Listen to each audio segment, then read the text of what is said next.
Visit लेके इन countries में चले जाते हैं, वहाँ वो आपको इमरजेंसी किसी हॉस्पिटल में जाना पड़े, बाज़ औक़ात इनके पास इतने फंड्स नहीं होते। जो लोग ऐसी डिजीज में मुब्तला है, प्रॉपर सर्टिफिकेट इनको देना होगा, देन ये ट्रैवल कर सकेंगे। हेल्थ के इश्यूज पे ये लोग किस तरह से वीज़ा रिजेक्ट कर रहे हैं। अमरीकी वीज़ा पॉलिसी अब एक नया मोड़ इख्तियार कर गई है। अब सिर्फ तालीम या दस्तावेजात ही नहीं बल्कि सेहत भी ये फैसला करेगी कि आपको वीज़ा मिलेगा या नहीं। अमरीकी महकमा खारजा की ताज़ा तरीन हिदायत के मुताबिक अगर किसी दरख्वास्त गुजार को मोटापा, ओबेसिटी, ज़ियाबीतस, दिल की बीमारी या कोई ऐसी हालत है जिसका इलाज बहुत महंगा हो सकता है तो उनकी दरख्वास्त पब्लिक चार्ज यानी अमरीकी वसाइल पर बोझ बनने के खदशे के तहत मुस्तरद की जा सकती है।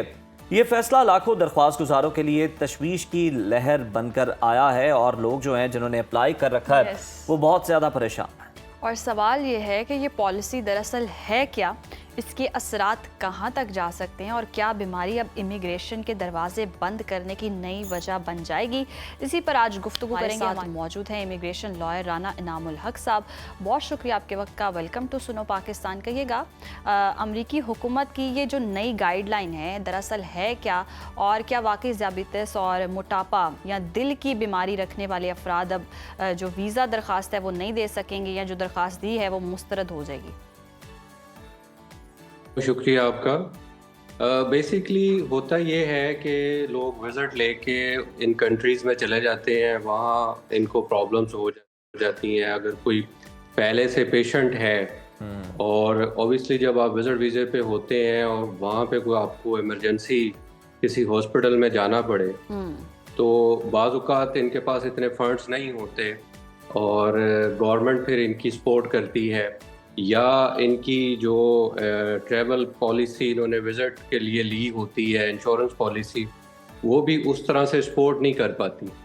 तो इसको देखते हुए इन कंट्रीज़ ने ये फैसला किया है कि जो लोग ऐसी डिजीज़ में मुब्तला हैं और तो उनके लिए उनको अपने चेकअप पहले से करवा के और फिर एक प्रॉपर सर्टिफिकेट इनको देना होगा, देन ये ट्रैवल कर सकेंगे।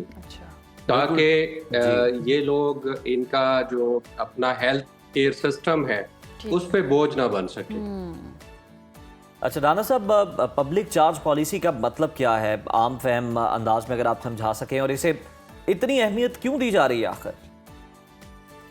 जी, जिस तरह मैंने आपको बताया कि लोग ये पाकिस्तान से या और कंट्री से जाके वहाँ हॉस्पिटल में दाखिल हो जाते थे और उनको एक एक माह, डेढ़ माह, दो माह वो हॉस्पिटल में रहने के बाद एक अच्छा खासा बिल जो है वो उन गवर्नमेंट्स पे पड़ जाता था।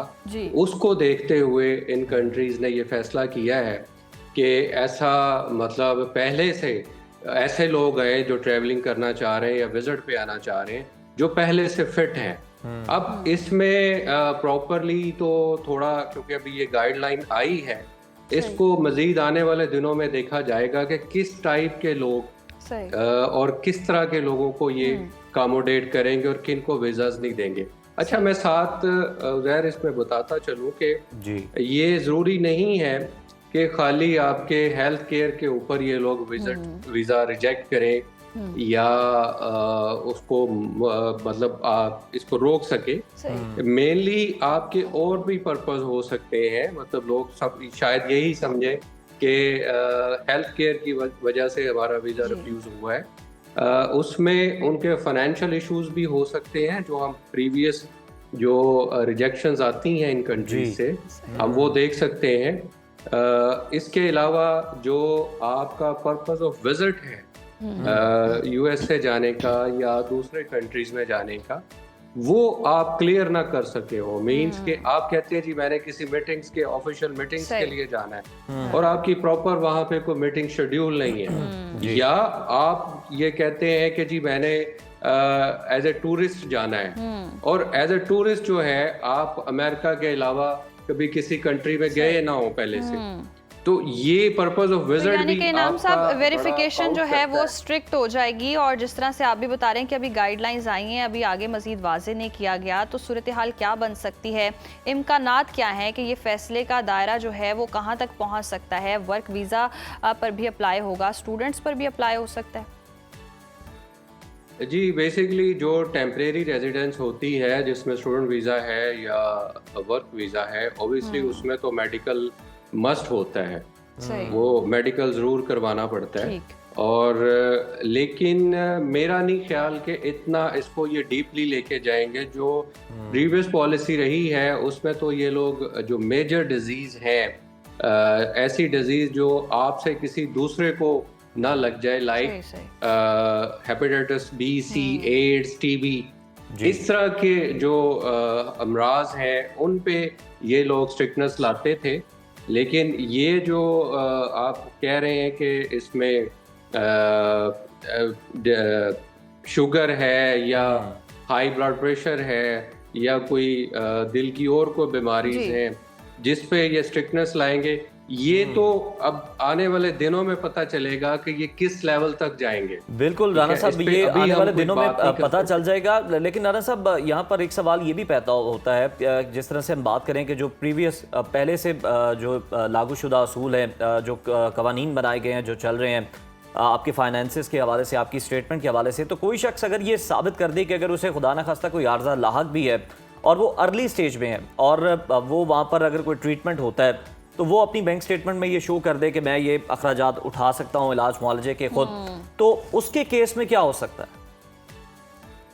जी बिल्कुल उज़ैर, बड़ा अच्छा आपका क्वेश्चन है कि अगर किसी बंदे को इस तरह की डिजीज़ है और वो पहले से ये स्टेटमेंट देता है कि जी देखें, मैं अगर मुझे ये मसला आता है तो फाइनेंशियली मेरी जो बैंक स्टेटमेंट है या जो फंड्स मैं अपने साथ लेके जा रहा हूँ, तो मैं अपना एक्सपेंस जो है हॉस्पिटल का एक्सपेंस खुद भी बियर कर सकता हूँ। सही। तो अब ये तो देखना है कि उसके बाद जो केस वर्कर है वो क्या डिसीजन लेता है, आया वो उसको वीज़ा इशू करता है सही या नहीं करता। ओके। ये थोड़ा सा हमें प्रैक्टिकली देखना होगा आने वाले दिनों में सही। कि हेल्थ के इश्यूज पे ये लोग किस तरह से वीज़ा रिजेक्ट कर रहे हैं और ठीक। किन किन डिजीज़ के ऊपर कर रहे हैं। क्योंकि अब हमारे पाकिस्तान में देखा जाए तो हर तीसरे चौथे बंदे को ये मसले हैं, शुगर सही। है, सही। हार्ट पेशेंट्स है, तो आने हाई वाले ब्लड दिनों में प्रेशर है। आइडिया होगा, ये मजीद वजाहत इस हवाले से सामने आएगी। राना नामुल हक साहब हमारे साथ है, बहुत शुक्रिया आपके वक्त का।